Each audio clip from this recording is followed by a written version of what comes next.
दो चीजें हैं, जरा विचार करिएगा। भगवान के मंदिर, शंकर भगवान के मंदिर में लोग जल चढ़ाने के लिए जाते हैं। शिव जी के मंदिर में लोग जल चढ़ाने जाते हैं। आप लोग जाते हैं कि नहीं जाते? जम के तो बोलो, जाते हैं। ठीक है। शिव जी के मंदिर में यदि आप जल चढ़ाने के लिए जाते हो और आपने अगर शिव महापुराण की कथा को सुन रखा है तो कथा में बारंबार आपको सुनने को मिलता है कि ये शिवलिंग शिव है, ये जलाधारी माँ पार्वती जी का हस्त कमल है, ये सामने से जो जल बहता है, राइट में गणेश है, लेफ्ट में कार्तिकेय हैं, बीच में अशोक सुंदरी है। शिव जी के ऊपर जो बूंद बूंद पानी टपक रहा है वो शिव जी की 5 लड़कियां जया, विषहरा, शामली बारी, दौतली, देव है। ये सारा पूरा की पूरा स्थान शिव जी के सामने से जहां से जल बहकर जमीन पर आकर नीचे जाता है वहां पर 33 कोटि देवता विराजमान हैं। शिव जी की पिंडी पे से जल गिरकर जब नीचे की ओर आता है और जो मोटे भाग से जल नीचे आता है वहां पर सारी 64 योगिनियां हैं, सारी देवियां विराजमान हैं। अब जो समझ गया वो शिव मंदिर में जाकर ना गणेश जी को ढूंढता है, ना कार्तिकेय को ढूंढता है, ना पार्वती को ढूंढता है। ढूंढेगा क्या? जम के बोलो जरा। नहीं। ना वो कार्तिकेय को ढूंढ रहा है, ना वो श्री गणेश जी को ढूंढ रहा है, ना वो पार्वती को ढूंढ रहा है।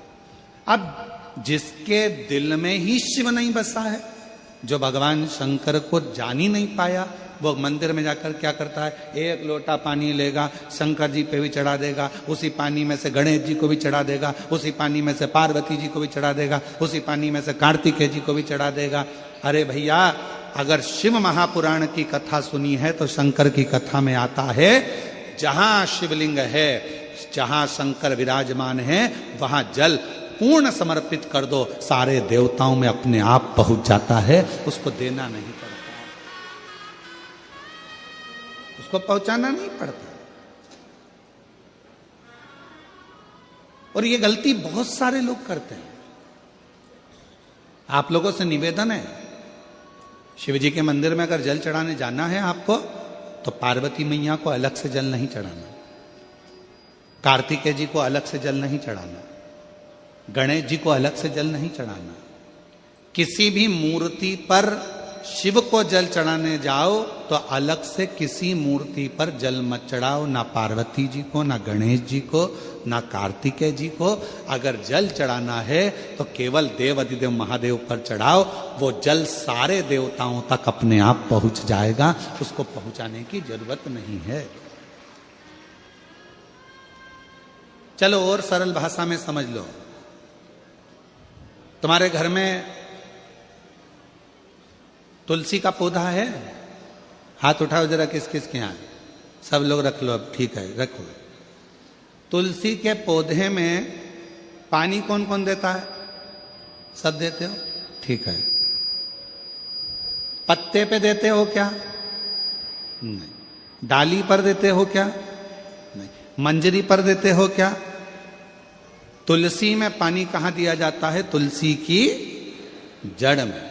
जड़ में पानी दे दिया तो वो तुलसी के पत्ते पत्ते में पानी पहुंच जाता है, मंजरी में पानी पहुंच जाता है। वृक्ष की जड़ में पानी दे दिया तो वो पानी सब दूर फल में, फूल में, डाली में, पत्ती में, सब जगह पर वो पानी पहुंच जाता है। उसी तरह जैसे जल जड़ में दिया जाता है, पानी जड़ में दिया जाता है तो वो सब जगह पहुंच जाता है। उसी तरह शिव मंदिर में केवल शंकर भगवान पर जल चढ़ाया जाता है तो वो सब देवताओं तक पहुंच जाता है, सब देवताओं तक।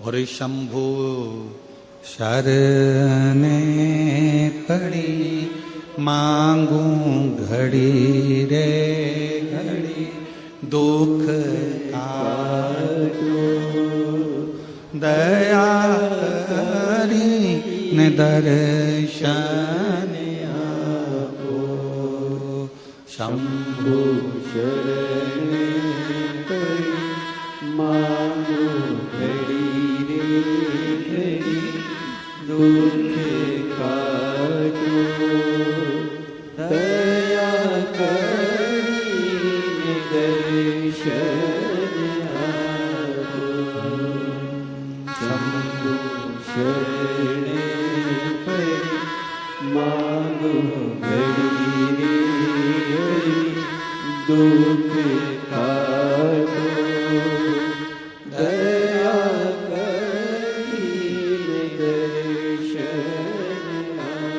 आपको अलग से जल देने की जरूरत नहीं, पत्ते पर अलग से पानी डालने की जरूरत नहीं है, डाली में अलग से जल देने की जरूरत नहीं है।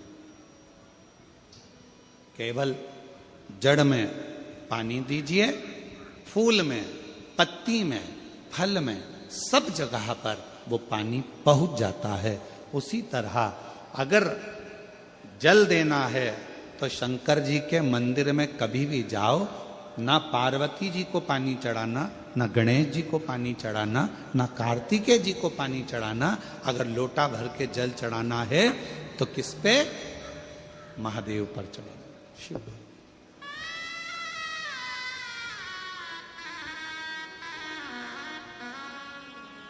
गलती तो नहीं करोगे? बोलो तो जम के। कहां जल चढ़ाओगे? शिव जी। अब कई लोग पार्वती जी कपड़े पहनी है, वस्त्र पहनी है, तो भी पानी चढ़ा के चले जाते हैं। गणेश जी वस्त्र पहने हैं तो भी लोग पानी चढ़ा के चले जाते हैं। कार्तिकेय जी वस्त्र पहने हैं तो भी लोग पानी चढ़ा देते हैं। ये ठीक नहीं। शिव महापुराण में सीधी सीधी बात करी है, सारी समस्या का हल एक लोटा जल। अब जल कितना लेकर गई हो मंदिर के लिए? जम के बोलो, एक लोटा। अब सियोर वाला महाराज कह रहा है कि एक लोटा जल सारी समस्या का हल। तुम जल चढ़ाते चढ़ाते इतने दिन हो गए, तुम्हारी समस्या का हल क्यों नहीं हुआ? क्यों? क्योंकि तुम पूरा एक लोटा जल शिव जी को दे ही नहीं पा रही हो। आधा जल इधर चढ़ा दूं, आधा उधर चढ़ा दूं, आधा उधर चढ़ा दूं, आधा इधर चढ़ा दूं, तो तुम्हारा तो कहावत ही आदि हो गई कि आधा लोटा जल। तुम्हारी तो कहावत ही आदि हो गई।